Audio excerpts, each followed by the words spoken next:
Hi, ಎಲ್ಲರಿಗೂ ಯೇಸು ಕ್ರಿಸ್ತನ ಮಧುರವುಳ್ಳ ನಾಮದಲ್ಲಿ ನಿಮ್ಮೆಲ್ಲರಿಗೂ ಹೃದಯಪೂರ್ವಕವಾದ ವಂದನೆಗಳು.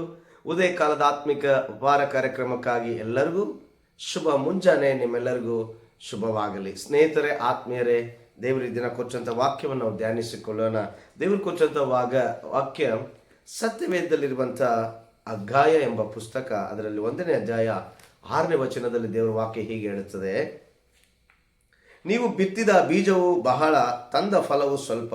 ತಿನ್ನುತ್ತೀರಿ, ತೃಪ್ತಿಯಾಗದು; ಕುಡಿಯುತ್ತೀರಿ, ಆನಂದವಾಗದು; ಒದಿಯುತ್ತೀರಿ, ಬೆಚ್ಚಗಾಗದು.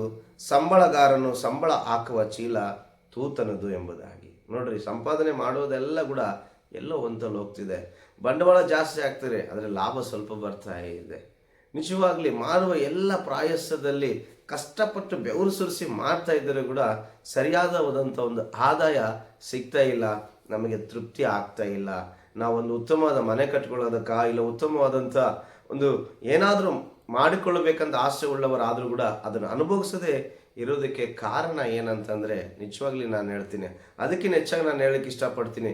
ಸ್ವಲ್ಪ ಜನರಿಗೆ ಎಲ್ಲ ಇದ್ದರೂ ಕೂಡ ನಿಜವಾಗ್ಲೂ ಹೇಳ್ತೀನಿ, ಸಮಾಧಾನ ಇಲ್ಲದೆ ಇರುವಂಥ ಜನರು ಬಹಳ. ಇವತ್ತು ಮನೆಯಲ್ಲಿ ನೆಮ್ಮದಿ ಇಲ್ಲದಂಥ ಜನರು ಯಾವುದೋ ಒಂದು ವ್ಯಾಧಿಗಳಲ್ಲಿ ಬಿದ್ದು ಆ ವ್ಯಾಧಿಗಳಲ್ಲೇ ಜೀವಿತವನ್ನು ಸಾಗಿಸ್ತಿರುವಂಥ ಎಷ್ಟೋ ಜನ. ದಯಮಾಡಿ ನಾನು ಇವತ್ತು ನಿಮ್ಮೆಲ್ಲರಿಗೂ ಕೈ ಮುಗಿದು ಹೇಳಲಿಕ್ಕೆ ಇಷ್ಟಪಡ್ತೀನಿ, ಜನರೇ, ನಮ್ಮ ಸಂಪಾದನೆಯಲ್ಲಿ, ನಮ್ಮ ದುಡಿಮೆಯಲ್ಲಿ, ನಮಗಿರುವ ಆಸ್ತಿ ಐಶ್ವರ್ಯಗಳಲ್ಲಿ ಖಂಡಿತ ನಾನು ಹೇಳ್ತೇನೆ, ನಮಗೆ ಜೊತೆಯಲ್ಲಿ ಬಡತನದಲ್ಲಿ, ರೋಗದಲ್ಲಿ, ಅನ್ನವಿಲ್ಲದಲ್ಲಿ, ಬಟ್ಟೆ ಇಲ್ಲದವರಾಗಿ ಜೀವಿಸುವ ಎಷ್ಟೋ ಜನ ನಮ್ಮ ಮುಂದೆ ಕಾಣ್ತಾರೆ.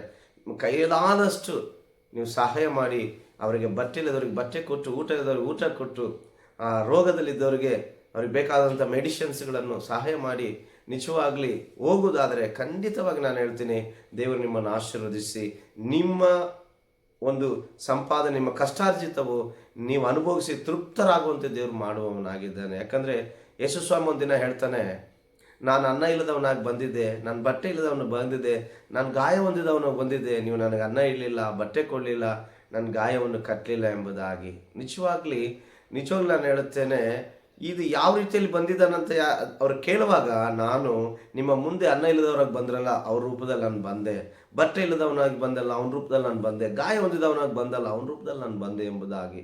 ಅದಕ್ಕಾಗಿ ದೇವರು ಎಲ್ಲಿರ್ತಾನೆ ಅಂತ ಹೇಳಿ ನಾವು ಹೋಗಿ ಎಲ್ಲೆಲ್ಲೋ ತಿರುಗಿ ಎಲ್ಲೆಲ್ಲೋ ಏನೇನೋ ಕೊಟ್ಟು ಬರೋದಲ್ಲ.